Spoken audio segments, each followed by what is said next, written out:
बिस्मिल्लाहिर्रहमानिर्रहीम। अस्सलाम वालेकुम स्टूडेंट्स। आज हम चैप्टर 7 स्टार्ट कर रहे हैं, जो कि है legal and ethical aspects of computing system. इस चैप्टर में हम ये समझेंगे कि कंप्यूटर और इंटरनेट यूज़ करते वक्त सिर्फ टेक्निकल चीज़ें ही नहीं होती, बल्कि कानून और एथिक्स का भी ख्याल रखना ज़रूरी होता है। और इस लेक्चर का जो टॉपिक आज हम कवर करेंगे वो है टर्म्स ऑफ यूज़, यानी कि जब कोई वेबसाइट, ऐप या सॉफ्टवेयर यूज़ करते हैं हम, तो टर्म्स ऑफ यूज़ का मतलब क्या होता है और हमें उसे क्यों पढ़ना चाहिए। ये सब कुछ हम डिटेल में इस चैप्टर के अंदर पढ़ेंगे। सो आइए स्टार्ट करते हैं इंट्रोडक्शन से। बेटा देखें, आजकल की जो हमारे पास डिजिटल दौर है, ये दुनिया है, इसमें कंप्यूटिंग सिस्टम हर जगह पर मौजूद है। चाहे वो हमारा मोबाइल फ़ोन क्यों ना हो, लैपटॉप हो या कोई बड़ा या बड़ी कंपनी का कॉम्प्लेक्स नेटवर्क, ये हर चीज़ जो भी है ये टेक्नोलॉजी से ही चल रही है। और जैसे जैसे ये सिस्टम्स हमारी ज़िंदगी में, हमारी रोज़मर्रा ज़िंदगी का हिस्सा बन रहे हैं, वैसे ही ये समझना भी बहुत ज़्यादा ज़रूरी हो गया है कि इनकी लीगल और एथिकल पहलू क्या है। मतलब कि सिर्फ यूज़ करना ही काफ़ी नहीं होता, बल्कि ये भी जानना ज़रूरी है कि सही क्या है और गलत क्या है और कानून क्या कहता है। इन सब चीज़ों का हमें पता होना चाहिए। इस चैप्टर के अंदर हम डिजिटल टेक्नोलॉजी के मुख्तलिफ पहलुओं को कवर करेंगे, जैसे कि टर्म्स ऑफ यूज़ आ गया हमारे पास, प्राइवेसी एंड सिक्योरिटी थ्रेट्स है, और डिजिटल डिवाइड का मतलब क्या है, ये सब चीज़ें भी हम देखेंगे। उसके बाद लीगल एंड एथिकल चैलेंजेस में हम डाटा प्रोटेक्शन, इंटेलेक्चुअल राइट्स मतलब किसी के कंटेंट या कॉपीराइट की हिफाजत करना, और रेलेवेंट कानून की कॉम्प्लियंस पर भी हम यहाँ पर बात करेंगे। फिर आगे जाकर हम एथिकल पॉइंट ऑफ व्यू से हम ये देखेंगे कि प्राइवेसी कैसे मेंटेन की जाती है, फेयरनेस क्या होती है, और टेक्नोलॉजी के सोसाइटी पर क्या इम्पैक्ट पड़ते हैं।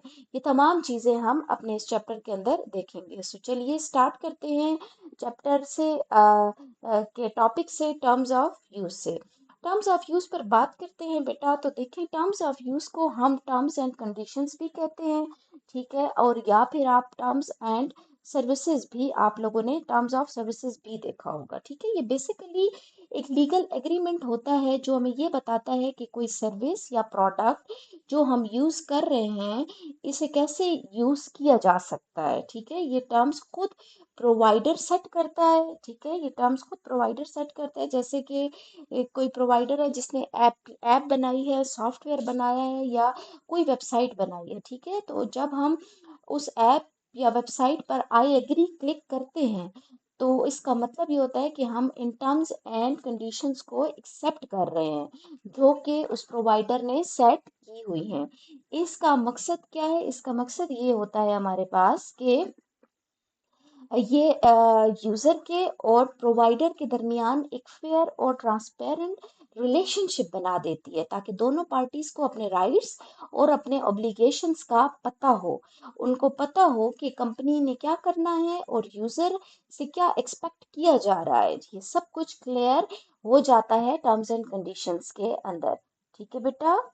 इस सारी बात को हम मजीद एक एग्जाम्पल से समझते हैं। देखें, जब आप दराज ऐप है जो पाकिस्तानी ऑनलाइन शॉपिंग प्लेटफॉर्म है, आप जब उसको यूज़ करते हैं बेटा, तो आप देखते हो कि उसमें टर्म्स ऑफ यूज़ में पेमेंट मेथड भी बताया जाता है आपको, टर्म्स रिटर्न्स पॉलिसीज भी डिस्कस होती हैं, और डिलीवरी प्रोसीजर के क्लासेस भी लिखे होते हैं।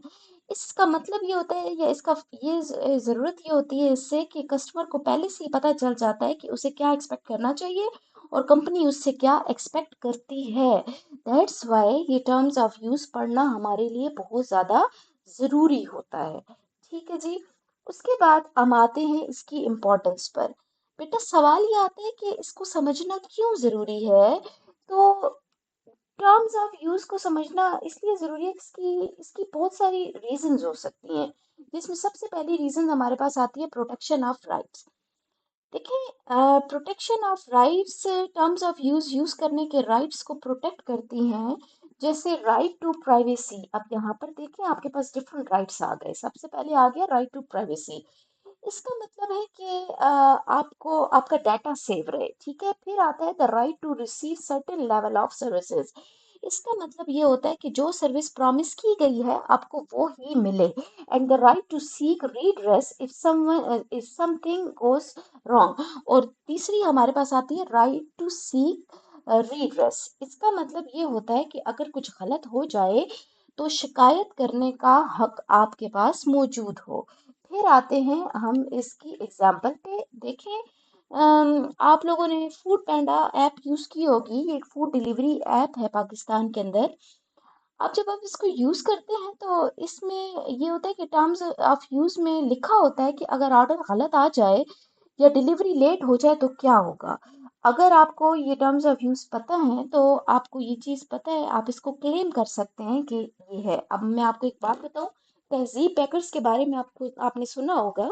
इसके टर्म्स ऑफ यूज में पिछले दिनों ये चीज थी कि अगर ऑर्डर एक घंटे आधे घंटे के अंदर आपके पास नहीं पहुंचता तो आपको उसके पैसे पे नहीं करने पड़ेंगे।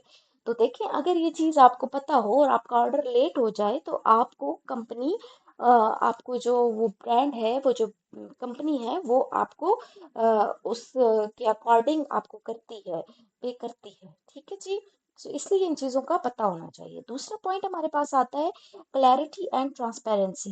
देखिए, क्लैरिटी एंड ट्रांसपेरेंसी में ये टर्म्स क्लियर कर देती हैं कि यूजर सर्विसेज से क्या एक्सपेक्ट कर सकता है, सर्विस प्रोवाइडर क्या डिलीवर करेगा, किन कंडीशंस पर करेगा, और क्या एक्शंस अलाउ नहीं है। इससे जो मिसअंडरस्टैंडिंग होती है वो भी नहीं होती।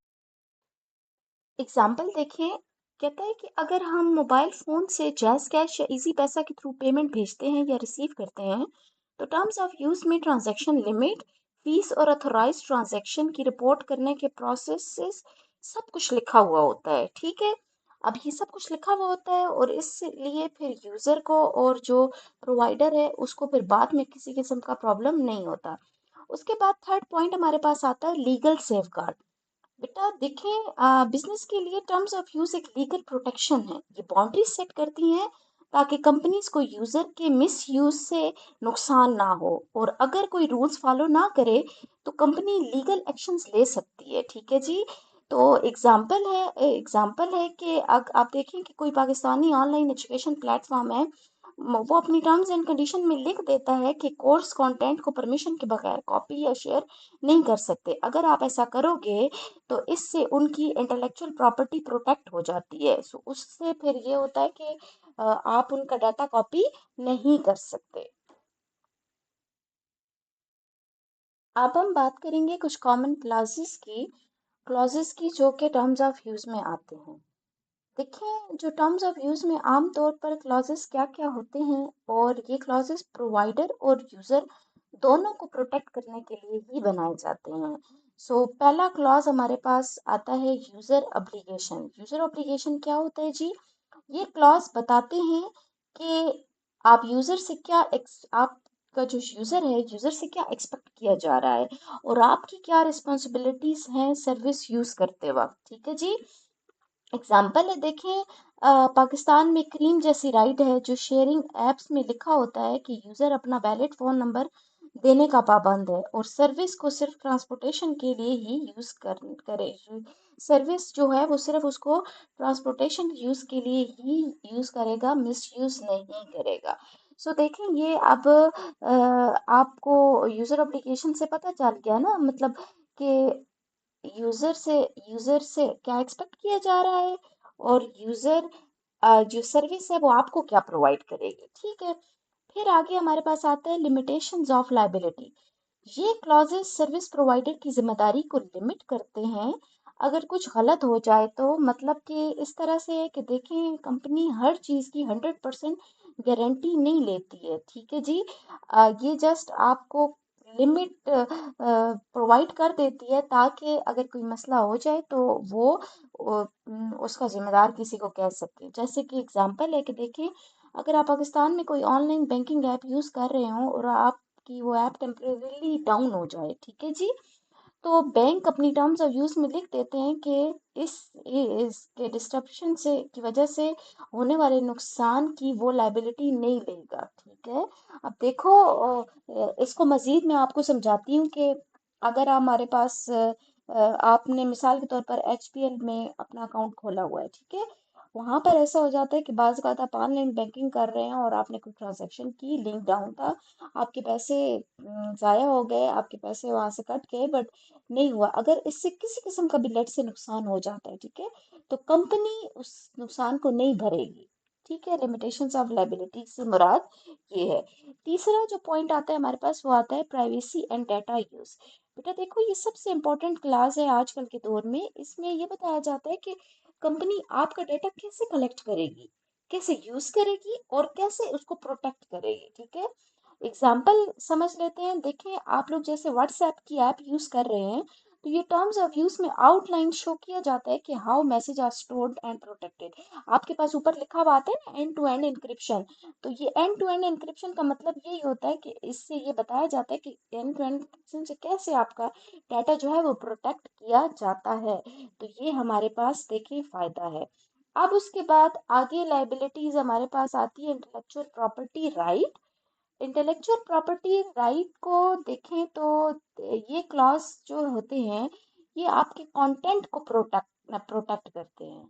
मतलब कि वो कंटेंट जो कि आपने बनाया होता है, जैसे कि उनके आपके कंपनीज के लोगो हो गए, सॉफ्टवेयर आर्टिकल्स हो गए, या कोई भी प्रॉपर्टी मटेरियल जो होता है, प्रोप्राइटरी मटेरियल होता है, हर एक को इसको क्या करता है, वो प्रोटेक्ट करता है।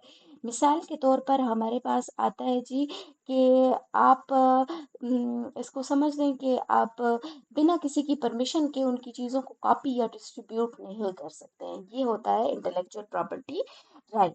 एग्जाम्पल है, देखिए पाकिस्तान में कोई न्यूज़ वेबसाइट अपनी टर्म्स में ये लिख सकता है कि उनके आर्टिकल्स को कॉपी करके आप अपनी वेबसाइट्स पर पब्लिश नहीं कर सकते। अगर आप उनका कंटेंट मिस यूज करोगे, तो इससे आपको प्रॉब्लम होगा और वो उनका डाटा जो है वो मिस यूज होने से बच जाता है। और पांचवा इसका जो पॉइंट है वो आता है जी क्लॉज टर्मिनेशन ऑफ सर्विस। कहते हैं कि ये क्लॉज जो है बेटा, ये बेसिकली हमारे पास ये हमें ये बताता है कि किन कंडीशंस पर कंपनी आपका एक्सेस बंद कर सकती है। मतलब आप टर्म्स ऑफ यूज की कोई बात वायलेट करते हैं, तो प्रोवाइडर का हक है कि वो आपके अकाउंट या सर्विस टर्मिनेट कर दे। सिंपल लफ्जों में कंपनी की लास्ट वार्निंग ये वाला ये रूल है, ठीक है जी।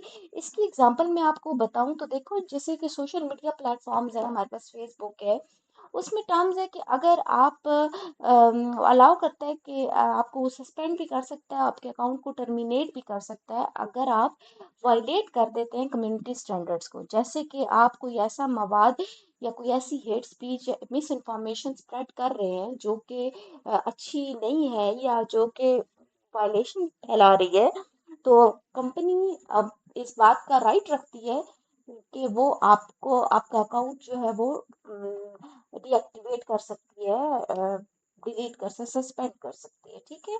इसके अलावा देखिए, आप लोग मोबाइल ऐप्स यूज करते हो, तो मोबाइल ऐप्स में भी ऐसा होता है कि या एटीएम यूज कर रहे हो, तो आपके टर्म्स एंड कंडीशन में लिखा हुआ है कि अगर यूजर 2 दफा 3 दफा पासवर्ड गलत, तीसरी दफा पासवर्ड गलत करेगा, तो चौथी दफा उसका जो कार्ड है वो कैप्चर हो जाएगा, या वो कार्ड उसका डिसेबल हो जाएगा। सो ये तमाम चीजें कहलाती हैं termination of service. I hope आपको यहाँ तक टॉपिक समझ आ गया होगा। अभी हम चलते हैं लीगल रेमिफिकेशन पर। तो लीगल रेमिफिकेशन क्या होती है? लीगल रेमिफिकेशन बेसिकली हमारे पास ये चीज आती है कि देखें, या मतलब कि अगर हम टर्म्स ऑफ कंडीशन को वायलेट कर देते हैं तो क्या हो सकता है, ठीक है। टर्म्स ऑफ यूज को तोड़ना सिर्फ एक क्लिक की बात नहीं होती है, इसकी सीरियस लीगल कॉन्सिक्वेंसेस भी हो सकते हैं। यूजर्स को फाइन लग सकता है, उन पर केस हो सकता है, और या फिर क्या होता है कि उनको सू किया जा सकता है, या उन्हें उस सर्विस से परमानेंटली भी बैन कर दिया जाता है। तो ये तमाम चीज़ें हमारे पास आती हैं अगर आप लीगल रेमिफिकेशन करते हैं। यहाँ पर जो रेमिफिकेशन का वर्ड है वो रूल्स वायलेशन आप उसको कह सकते हैं, कि जब आप violating the terms of use करेंगे तो फिर आपके साथ क्या होगा। इसको एग्जांपल से हम समझते हैं। कहते हैं कि अगर आप कोई सॉफ्टवेयर बिना प्रॉपर लाइसेंस के यूज कर रहे हैं, यानी क्रैक्ड या पायरेटेड वर्जन, तो सॉफ्टवेयर पायरेसी कहलाता है। ठीक है, तो कंपनीज इस पर लीगल एक्शन ले सकती हैं, और सिर्फ इंडिविजुअल्स ही नहीं, जो कंपनीज अनलाइसेंस्ड आपके पास सॉफ्टवेयर सेल कर रही होती है ना, उनको भी इस चीज का जो है वो सामना करना पड़ता है। और वो उनको भी इस चीज का नुकसान होता है। पहला उनको नुकसान जो होता है वो लीगल रिस्क होते हैं, और दूसरा साइबर सिक्योरिटी थ्रेट्स होते हैं, क्योंकि पायरेटेड सॉफ्टवेयर में वायरस या मालवेयर होने के चांसेस बहुत ज़्यादा होते हैं। इसलिए फिर क्या होता है कि जो कंपनीज ऐसे अनलाइसेंस्ड सॉफ्टवेयर यूज़ करती हैं, उनको उनका डाटा जो है वो हैक हो सकता है, उसको प्रॉब्लम आ सकता है। सो इसीलिए कोशिश करना चाहिए कि इन चीज़ों से बचें, ताकि हमारे हमारे पास ये इशू ना। फिर बात करते हैं जी एथिकल कंसिडरेशन की। बेटा देखें, लीगल बात के बाद जो अभी चीज़ आती है एथिकल कंसिडरेशन, इसका मतलब है कि कानून के अलावा अखलाकियात जो होते हैं हमारे, वो क्या हैं और उनको कैसे देखा जाता है। देखें, टर्म्स ऑफ यूज बनाते वक्त लीगल क्लॉजेस लिख देना ही काफ़ी नहीं होता है, बल्कि कंपनीज पर ये एथिकल जिम्मेदारी भी होती है कि वो उसको फेयरनेस रखें, ट्रांसपेरेंसी का ख्याल रखें, और यूजर्स के राइट को भी रिस्पेक्ट करें। इसका मतलब ये होता है कि ये जो टर्म्स हैं वो क्लियर हों, स्ट्रेट फॉरवर्ड हों, और समझने में आसान होनी चाहिए। उसके बाद इन्हें इतना कॉम्प्लेक्स या डिसेप्टिव नहीं बनाना चाहिए, ताकि यूजर पढ़कर ही कंफ्यूज हो जाए। और छुपाए हुए रूल्स एथिक्स के खिलाफ होते हैं। आपको अगर कोई रूल बनाना है तो आपको उसको बिल्कुल स्ट्रेट फॉरवर्ड और क्लियर लिखना होगा। अगर आप उसको ढके छुपे अल्फाज में बयान करते हैं तो ये भी एथिक्स के खिलाफ आता है। इसको भी हम एग्जाम्पल से समझेंगे। देखेंगे, पाकिस्तान में जब आप किसी ऑनलाइन कोर्स के लिए साइन अप करते हैं, तो एथिकली क्या होता है कि कंपनी को ये सब टर्म्स एंड क्लियर में आसानी से लिखना चाहिए कि कोर्स कंप्लीट करने पर सर्टिफिकेट मिलेगा या नहीं, आपका पर्सनल डाटा कैसे हैंडल होगा, और कोई हिडन या एडिशनल फीस तो नहीं है। ये तमाम चीज़ें ऑनलाइन कोर्स से पहले टर्म्स एंड कंडीशन में ऐड होनी चाहिए। अगर ये तमाम चीज़ें क्लियरली ऐड अप हैं, तो इसका मतलब है कि उन्होंने एथिकल कंसिडरेशन का ख्याल रखा है, और उन्होंने फेयर और ट्रांसपेरेंसी और डिसेप्टिव जो है वो एक टर्म्स ऑफ यूज बनाई है। ठीक है जी। अब हम बात करेंगे एथिकल कंसिडरेशन के बाद पर्सनल राइट्स की। बेटा, पर्सनल राइट्स का मतलब ये है कि टर्म्स ऑफ यूज के अंदर आपके क्या हक हैं एज ए यूजर। ठीक है, एज ए यूजर आपके क्या राइट्स हैं, आपने इसमें देखना है। देखिए, टर्म्स ऑफ यूज में तीन बेसिक पर्सनल राइट्स दिए जाते हैं। पहला राइट मैंने अभी आपको बताया था कि राइट टू प्राइवेसी होता है। राइट टू प्राइवेसी से मुराद ये होती है कि आपका डाटा, पर्सनल इंफॉर्मेशन, सारी चीजें सेफ रहें। दूसरा चीज आपके पास आती है right to withdraw contents consent. इसमें हम ये कहते हैं कि इसमें ये चीज देखी जाती है कि अगर आपने शुरू में परमिशन दे दी थी, तो उसके बाद आप उसे वापस ले सकते हैं। ठीक है। फिर आगे आता है कि इस ये वाला जो है ना, परमिशन वापस लेना, इस राइट को तभी काम करेंगी जब आप इनसे अवेयर हों और जानते हों कि इन्हें यूज कैसे करना है। ठीक है, अगर आप अवेयर नहीं है तो फिर आपके लिए ये प्रॉब्लम करेगा। एग्जाम्पल देखते हैं हम। एग्जाम्पल कहती है कि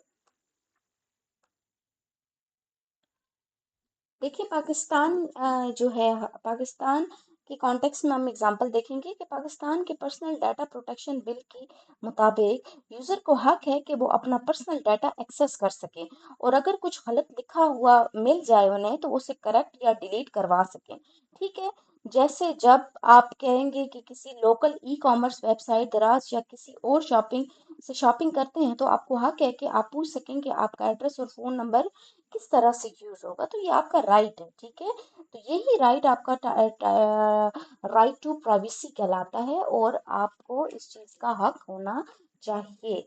आई होप आपको ये सारी चीजें समझ आ गई होंगी। अब ये आपके पास फाइनल एंड पर असाइनमेंट आ जाती है। आपको हर असाइनमेंट की तरह इनको भी क्वेश्चंस को केयरफुली देखना है, इनको लर्न करना है, और इनको अपने रजिस्टर पर नोट डाउन करना है।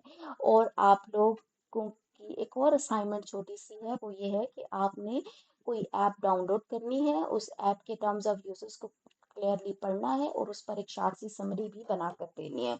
आई होप आपको लेक्चर समझ आया होगा। किसी भी किस्म की क्यूरी है तो आप डिस्कस कर सकते हैं।